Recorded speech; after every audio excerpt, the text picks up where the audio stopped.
Good day everyone. My topic is inflation and profitability. Inflation. Inflation is general increase in prices of goods and service over time. Types of inflation. Demand pull inflation, cost push inflation, built-in inflation. Demand pull inflation. Too much demand, too little supply. Ang cost push inflation. Higher production costs push prices up. Built-in inflation. Wage and prices rise together. Causes of inflation.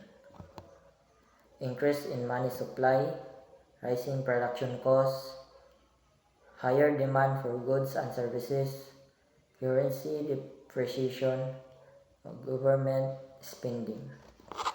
Example sa inflation. In 2023, the Philippines inflation rate reached around 8% mainly due to higher food and energy prices. Example, a kilo of rice increased from 40 pesos to 50 pesos. Profitability.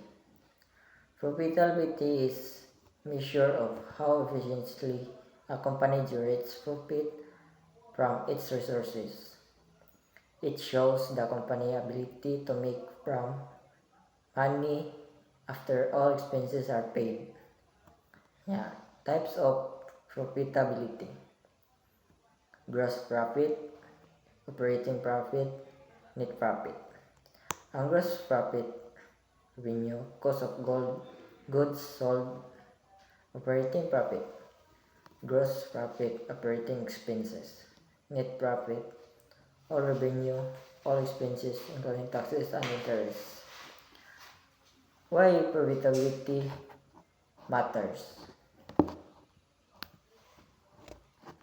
Attracts investors, helps plan for growth, ensures business sustainability, measures financial health.